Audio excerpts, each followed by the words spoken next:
Hello everybody and welcome to the Tuesday edition of Video Clips, and I have a couple of quick announcements. First of all, April 3rd is our next plant-based nutrition quick start program. It's at 9 o'clock, 90 minutes, and it will get you started learning the science and skills so you can change your diet. And then Advanced Study on April 7th is coming up, and we're going to talk about Alzheimer's disease and Dr. Barnard's book, Nutrition and Power Foods for the Brain. And so if you're interested in learning more about how to prevent and even address Alzheimer's with diet, you want to make sure you participate in that. And then it's now time to get enrolled for the Diet and Lifestyle course, which qualifies this summer for 39 credits for medical doctors, for nurses, and for dietitians.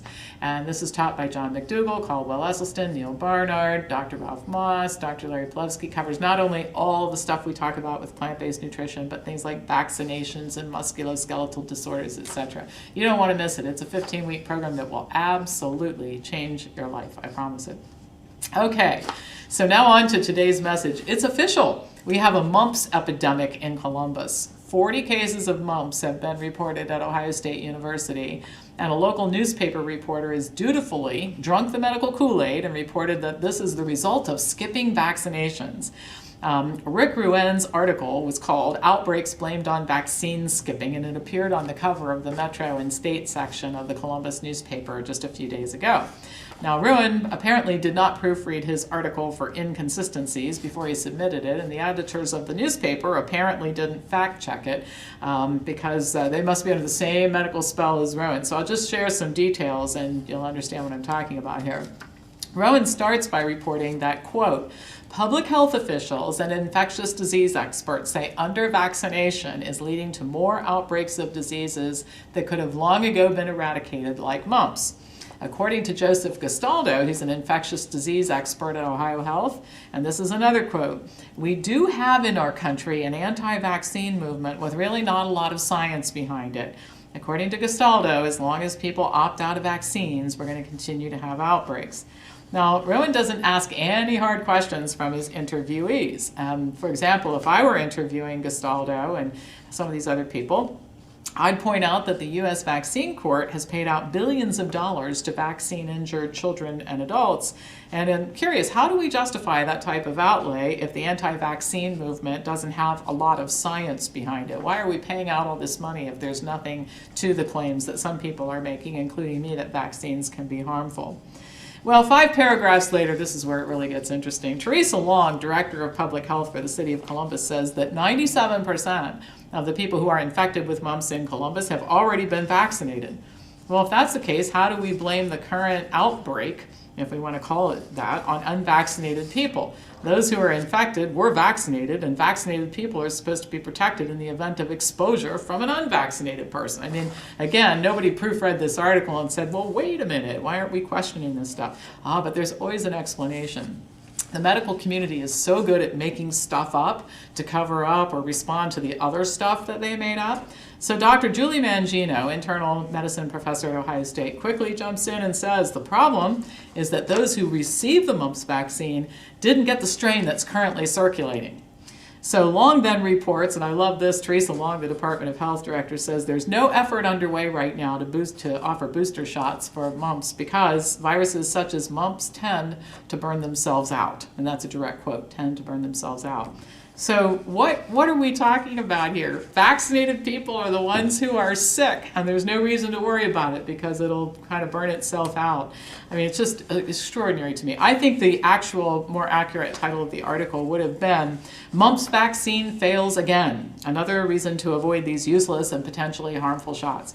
If you take a look at all these outbreaks that we're having around the country, I mean, there are 49 states that have reported outbreaks of whooping cough. They're all unvaccinated people. The vaccines don't work, folks. We got to stop doing this. It's just got to be over.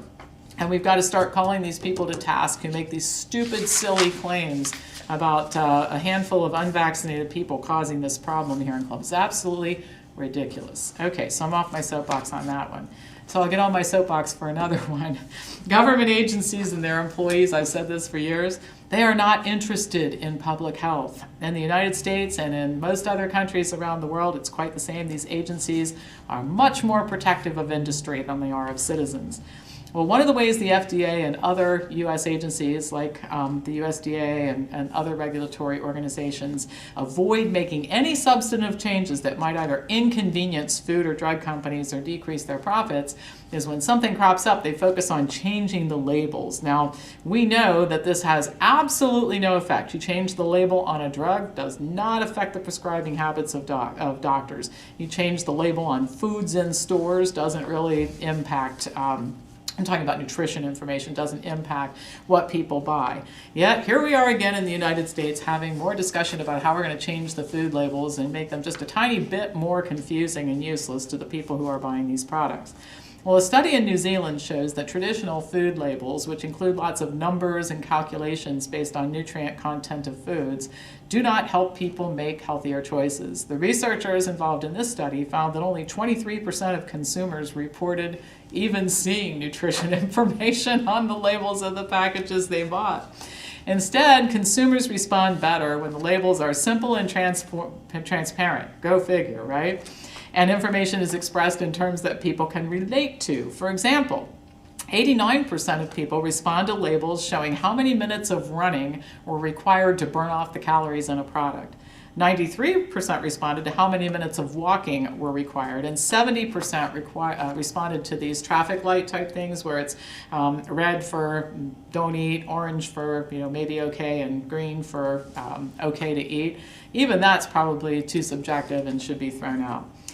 Well, the current recommendations for food labels in the United States, again, are under review right now, and they're going to change within the existing framework. Even if they're adopted, and the food companies are going to spend all kinds of money and lots of time chewing up all the politicians' time, regulators' time, they won't really change anything. Consumers will ignore the labels just as they currently do, and the food companies will still be able to make silly claims like calcium-fortified chocolate chews are good for your bones, and pure fat in the form of margarine can lower your cholesterol. And the real issue, which is the ingredients in the product, will continue to be buried someplace and nobody pays attention to it. Well, in my book, Food Over Medicine, I proposed a different and much simpler label. On the front of the package, manufacturers can place appealing pictures of the food along with statements that don't make health claims. So it would be fine to say, tastes great, kids love it, it's convenient. That would be acceptable, while good source of calcium on some ridiculous chewy chocolate product would just be verboten. On the back of the package, only the calories per serving, fat and fat content, and a list of ingredients would be allowed. And even the ingredients list would have to be organized a little bit differently. So for example, all the forms of sugar would have to be sugar with the different ones in parentheses, like high fructose corn syrup, brown sugar, whatever, and listed in the order that combined it would appear. So sugar might be the first or second ingredient on a lot of the foods that we're buying right now. In addition to making things simpler for consumers, there's another fabulous thing that would happen if I could get my way on this. We could get rid of thousands of bureaucrats in Washington. I mean, we could literally open the doors, throw them out on the street, who spend their days approving these silly health claims and policing the marketplace looking for violators. Anybody who made a claim, it's not allowed, they'd be in violation. We either fine them or lock them up or whatever it is we're going to do to them. This will, of course, I have to say, never happen. I mean, I don't kid myself. This is just a fantasy in my brain about how things could work if we just did things that made sense. So the reason is food companies are never going to let that happen. Bureaucrats always protect their jobs, and the food companies and their executives want those bureaucrats there doing it so they can put these silly, ridiculous claims on foods that nobody should be eating, whether they're fortified with calcium or not. So the regulatory circus goes on, none of which benefits us, all of which costs us a lot of money, and oh my gosh, I wish I could just make it stop. So anyway, that's all for now. Have a wonderful day, and I'll be back to you again on Thursday as usual. Pass this on to anybody who you think might enjoy watching it.